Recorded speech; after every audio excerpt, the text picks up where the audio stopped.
Good morning, everyone. Today we're going to be outside looking at the world around us. We're going to be doing a weather scavenger hunt. Now there's not a whole lot you need for this activity, but you will need the weather scavenger hunt. You'll need something to write with, maybe something to write on, or you can have your phone with you and do this all digitally.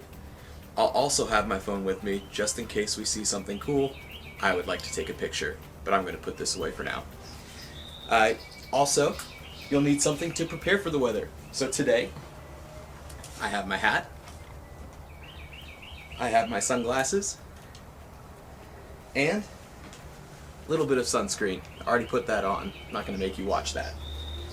And a little bonus, if you'd like to, you can bring a little trash bag. If you see any trash on the way, pick it up, but be safe. Maybe use some gloves. I have some gloves that I'll be picking up here shortly, so that when we go on our way, I'll be safe and ready to go.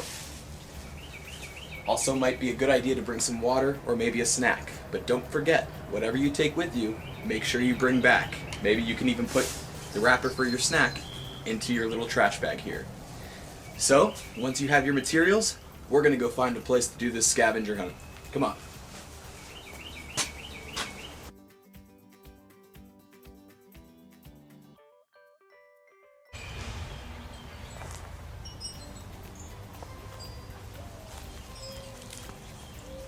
You made it! And I see you met my duck friends. I went to the park first, and I saw that there were a lot of people there. So in order to stay safe around a lot of people, right now, we need to be wearing our mask. It's the best way to stay safe right now, but because there's no one else around, I'm going to take this off for now. But again, if you can't be somewhere that you're by yourself, make sure you're wearing a mask.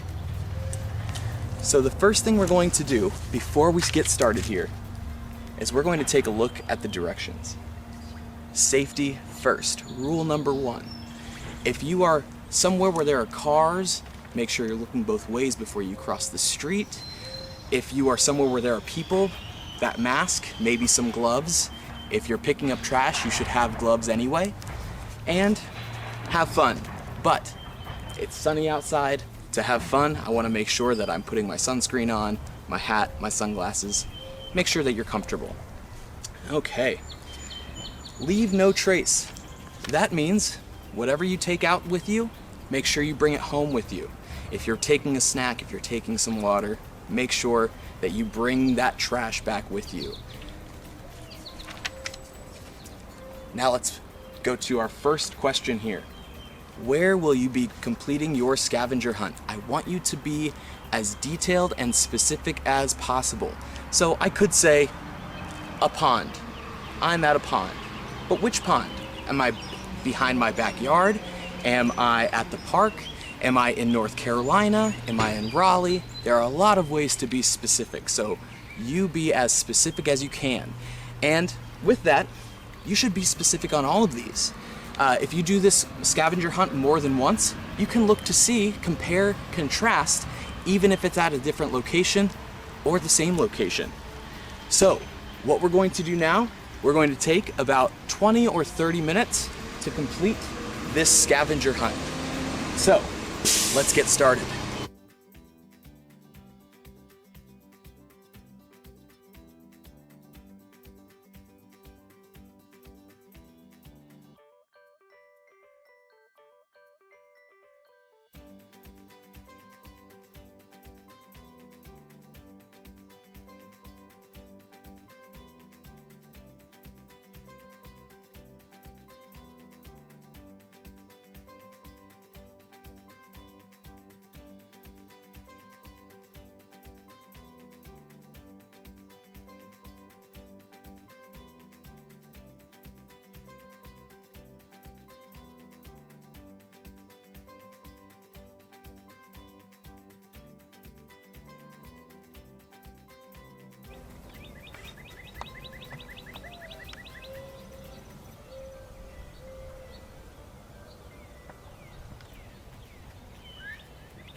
Hey everyone, you made it back. That must mean you're finished. The first thing that we're going to do now that we're done, I have some hand sanitizer. Safety first. Now, hand sanitizer is great, but soap and water works the best. So I'll be doing that when I go back inside. Now, what you did today, you were observing. Making observations is one of the most important things that we do in science. Looking around, listening, feeling what we feel. So what kinds of things did you find? What did you notice about the world around you? Did you find an object that was affected by the weather? How was it affected? Did you find wildlife? Some of you might be thinking, I didn't see the ducks, I didn't see the birds, I didn't hear the birds. That's okay. You might have seen that we saw some ants on our way. I saw some flies. They were too fast, so I couldn't videotape them. But one thing that may not count as wildlife, your pet. Your pet's not going to count as wildlife, but they're cute anyway, so you can keep them around. You want to get that? Yeah. So making observations is where we begin all of our scientific processes. We need to make sure that we understand what's going on around us before we can start to do experiments. So I hope you enjoyed our scavenger hunt. In about 3 months, you might have seen the last question. In 3 months, what might be the same and what might be different? I challenge you, come back in 3 months to the same place, do the same scavenger hunt, and see what you notice that's maybe the same, but also see what's different. I hope you enjoyed. I hope you all have a wonderful day, and we'll talk soon.